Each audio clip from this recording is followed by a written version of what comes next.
Doer of an action मतलब किसी काम का करने वाला, और ऑब्जेक्ट होता है रिसीवर, जिस पर काम हो रहा हो। फॉर एग्जाम्पल जिस पर असर पड़े। अगर आप इसे उर्दू में कहें, डूअर का मतलब काम करने वाला, और ऑब्जेक्ट रिसीवर का मतलब होता है कर। ठीक है, you will get it later. अब यहां पे एक एग्जाम्पल है, the peon rang the bell. ठीक है, इसमें काम के करने वाला है द पियोन, यानी कि डूअर बन गया। रैंग इसमें एक्शन क्या है, वो काम क्या कर रहा है, वो एक्शन है उसका रैंग बजाना। ठीक है, उसमें कर क्या है, द बेल। असर किस पर पड़ रहा है, the bell. So the peon and the bell, this is the doer and this is the receiver. तो द पियोन नाउन है, the bell is also noun.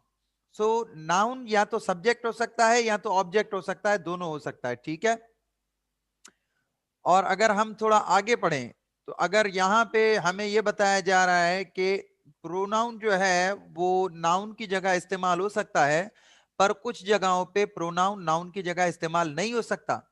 Such as it can not be use before an article, एक article से पहले use नहीं हो सकता। Like for example if we talk about an article, let's say we the school.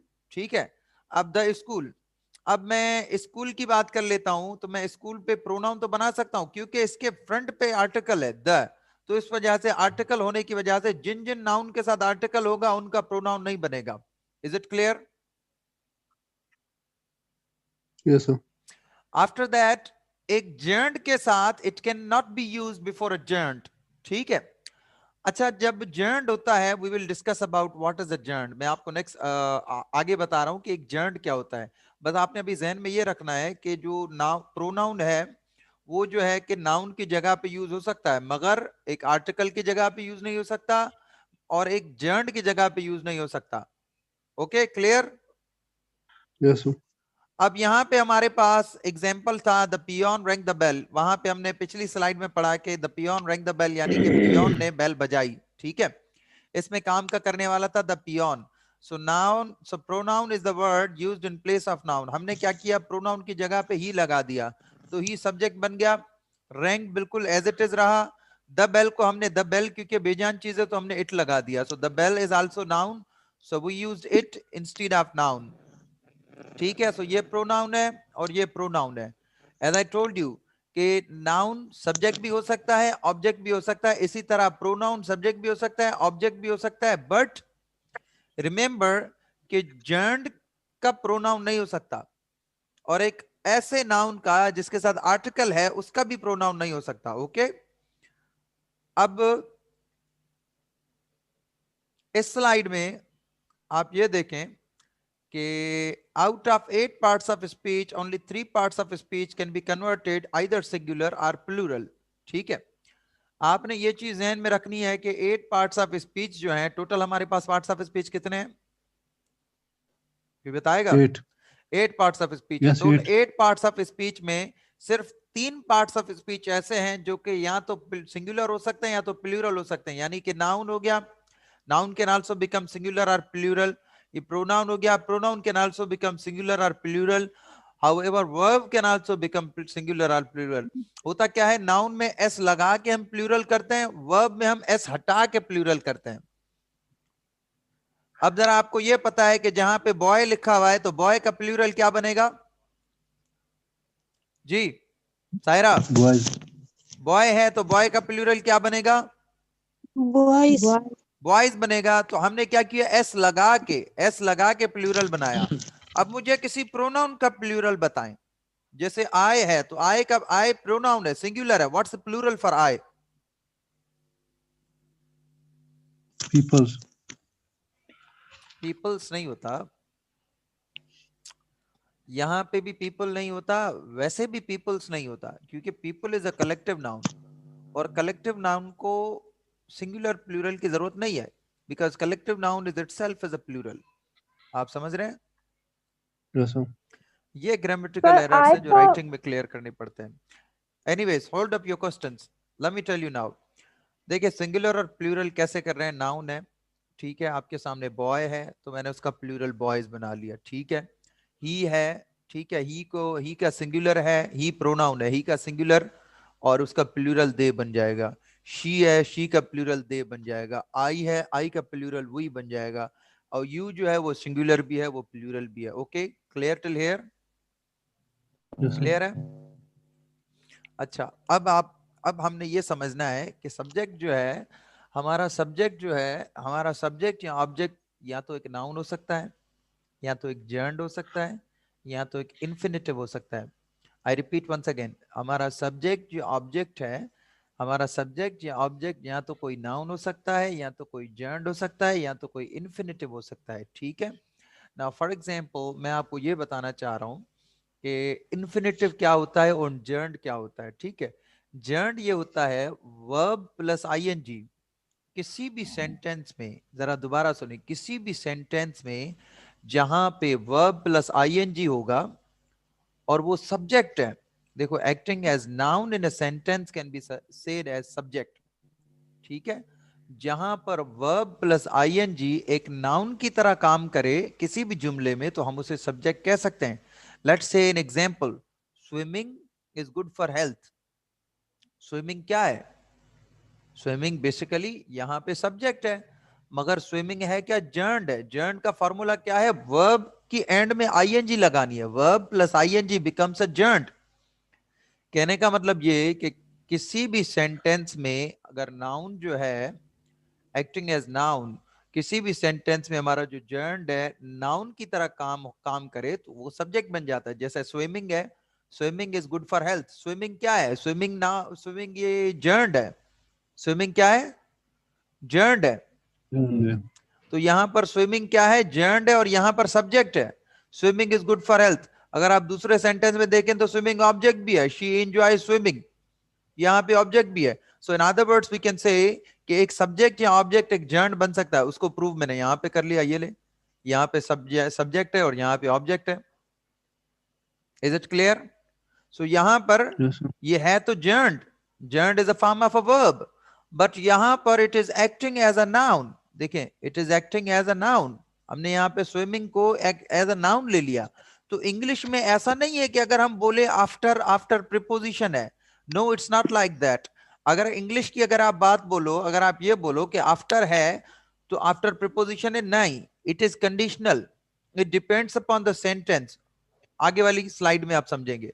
Now in this what do we call it, in this slide अब मैंने आपको infinitive बताना है कि एक इन्फिनेटिव क्या होता है। यहां तो इन्फिनेटिव है, यहां पे हमने जर्नड का समझा, और थर्ड थिंग है यहां पे हम देखें, नाउन जो है, नाउन तो बिल्कुल सब्जेक्ट या ऑब्जेक्ट हो सकता है, ये क्लियर है।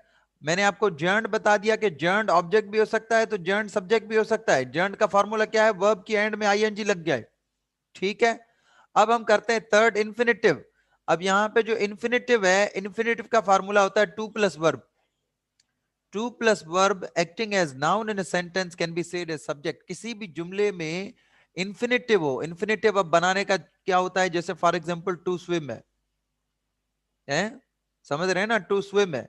अब यहाँ पे to swim is basically infinitive, but here it is used as object, like she likes to swim. ठीक है, वो तैरना पसंद करती है।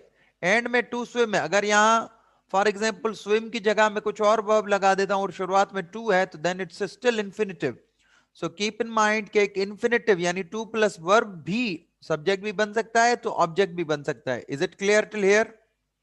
अब हम दोबारा आ जाते हैं, हमने यहां तक नाउन और प्रोनाउन की जो जंग थी हमने यहां तक फाइट कर ली। अब नाउन प्रोनाउन के बाद हमारे पास आ जाता है प्रीपोजिशन। ठीक है, so after noun pronoun we have preposition. अच्छा ये देखें, प्रीपोजिशन यानी इसी में से पता चल रहा है, पोजीशन का मतलब होता है जगह, प्री मतलब पहले, जगह से पहले। कह रहा है it is used before a noun और प्रोनाउन। मैं दोबारा रिपीट कर लूं, आपने जहन में रखना है, it is used before a noun और प्रोनाउन। क्या कह रहा हूं? यूज्ड बिफोर अ नाउन और प्रोनाउन। ये सिर्फ नाउन या प्रोनाउन से पहले ही यूज हो सकता है। You will understand it. अब जो कंजक्शन है यहाँ पे, अच्छा जंक्शन का मतलब होता है जोड़ना। जंक्शन का मतलब क्या होता है? जोड़ना। Or no. तो यहां पर कौन जंक्शन? जंक्शन जैसे नहीं होता, for example we talk about road junction, junction होते हैं। अच्छा मुझे एक चीज बताएं, रेलवे स्टेशन और रेलवे जंक्शन में फर्क क्या है? Who's gonna tell? होता है मुड़ना, मोड़। क्या होता है? जोड़। क्या होता है? जोड़। तो रेलवे जंक्शन जहां पे बोला जाए, यूजुअली रेलवे जंक्शंस जो होते हैं हमारे पास पाकिस्तान में, we have all together 48 railway stations I guess. कमोपेश मैंने शायद 1 साल पहले पढ़ा था, so I don't remember any more, I haven't even followed up with it.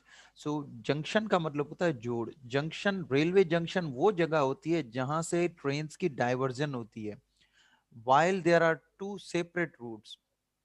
ठीक है, फॉर एग्जाम्पल अगर आप रोड़ी जंक्शन की बात करो तो रोड़ी जंक्शन में ऐसा होता है, देखिए रेलवे स्टेशन तो आपको पता है बिल्कुल, रेलवे ट्रैक तो बिल्कुल सीधा सीधा जा रहा होता है, मगर जहां पे डाइवर्जन हो यानी कि लेफ्ट साइड पर जाओगे तो इस्लामाबाद आएगा, राइट साइड पर जाओगे तो आपका कराची की तरफ जा रहा है।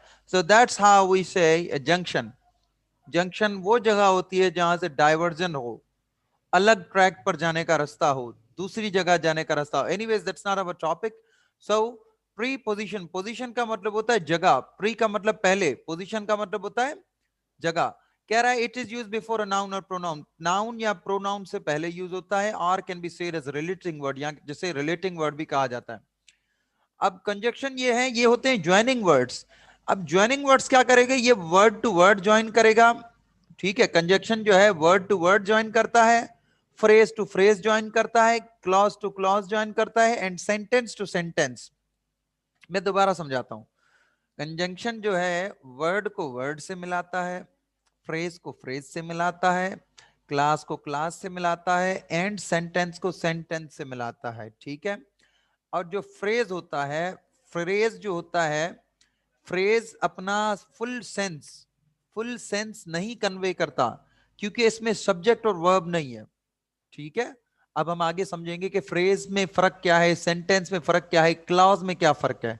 ठीक है, पर जो सेंटेंस है, sentence as well as clause, अब जो सेंटेंस होता है, सेंटेंस और तो और क्लॉज, ये दोनों फुल सेंस जो है कन्वे करते हैं, क्योंकि इन दोनों में क्या होता है, सब्जेक्ट और वर्ब। समझ रहे हैं? Is it clear to you?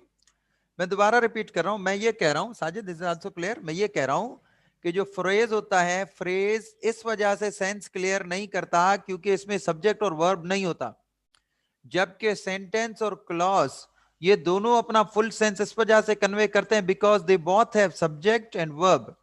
Clear? यहां नहीं है, यहां है। तय कह रहा है A phrase doesn't convey a meaningful sense। मैंने आपसे कहा कि meaningful sense जो है एक फ्रेज कन्वे नहीं करता क्योंकि इसके पास सब्जेक्ट और वर्ब नहीं है, पर सेंटेंस जो है कन्वे करता है। मैंने आपको पिछली इस स्लाइड में समझा दिया। अब यहां पे आ जाते हैं। अब देखें, I will meet at his home और at his office। ठीक है, अब यहां पर जरा तवज्जो कीजिएगा, यहां पर ये कह रहा है मैं उसके घर या उसके ऑफिस से मिलूंगा। एट हिज होम क्या है, फ्रेज है। एट हिज होम क्या है, फ्रेज है, because it doesn't have subject, it doesn't have a verb. Eight his office ये भी फ्रेज है क्योंकि इसमें ना तो सब्जेक्ट है ना तो वर्ब है। क्लियर हो गया? मैंने यहां से आपको समझाया कि कंजक्शन जो है फ्रेज टू फ्रेज ज्वाइन करता है, तो आप यहां पे देखें, I will meet at his home और एट हिज ऑफिस, ये भी फ्रेज है, ये भी फ्रेज है, बीच में और आ गया तो और क्या बन गया, कंजंक्शन। कंजक्शन। क्या बन गया, कंजंक्शन। कंजक्शन क्योंकि फ्रेज को फ्रेज से मिलाया तो ये कंजंक्शन बन गया। अच्छा ये देखो, because it doesn't convey sense at his house what, मतलब एट हिज होम क्या, कहां एट हिज होम क्या है, इसमें ना तो सब्जेक्ट है ना तो वर्ब है। ठीक है, तो इस फ्रेज को इस फ्रेज के मिलाने के लिए और जो वर्ड यूज हुआ तो ये और कंजक्शन है।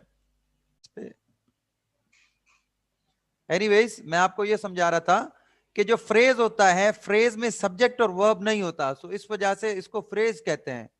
जो क्लॉज होता है, क्लॉज में सब्जेक्ट और वर्ब होता है। सेंटेंस जो होता है, सेंटेंस में भी सब्जेक्ट और वर्ब होता है। All right, do you understand?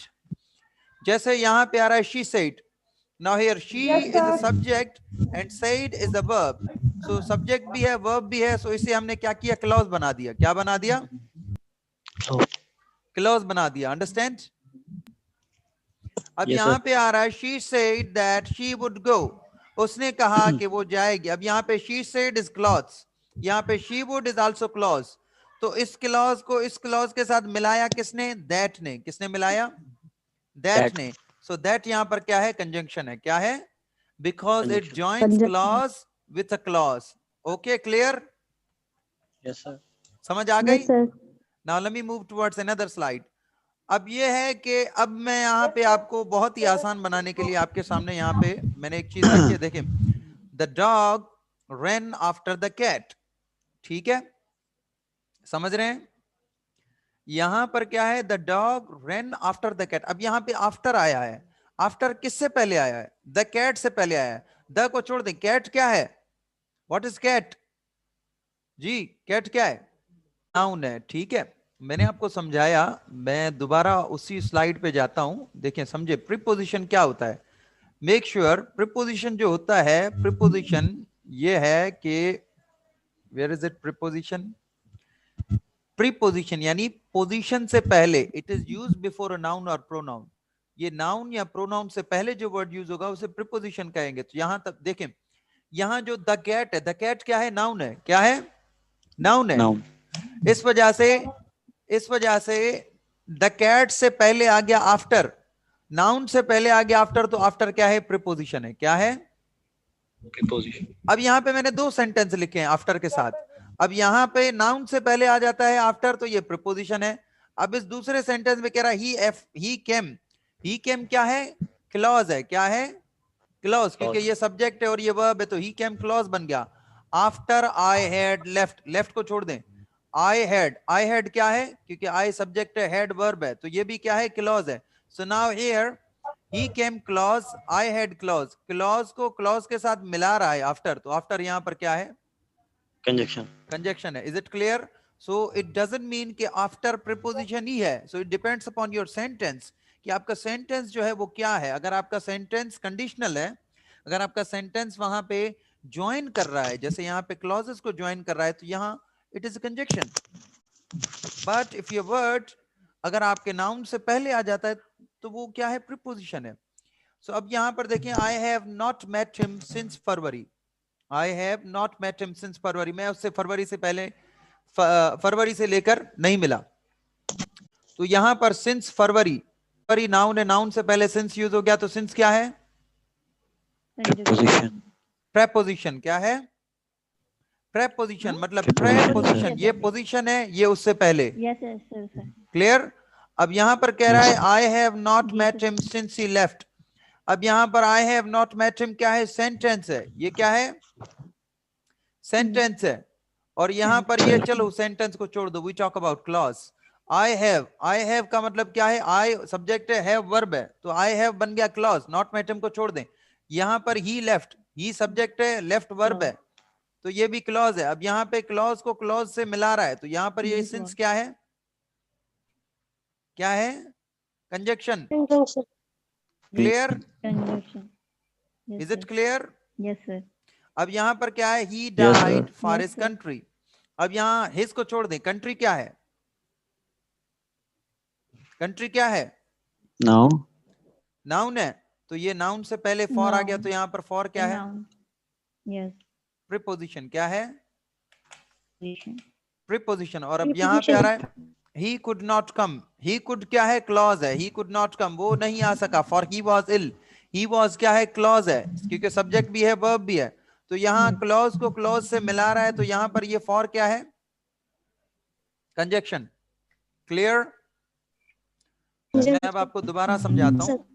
आपने जहन में ये रखना है कि ये एब्सोल्यूट नहीं है कि फॉर प्रीपोजिशन है या फॉर कंजक्शन है। No, it doesn't depend upon it. आपने अपने सेंटेंस को देखना है कि आपके सेंटेंस में वो जो वर्ड है वो क्या कंडीशन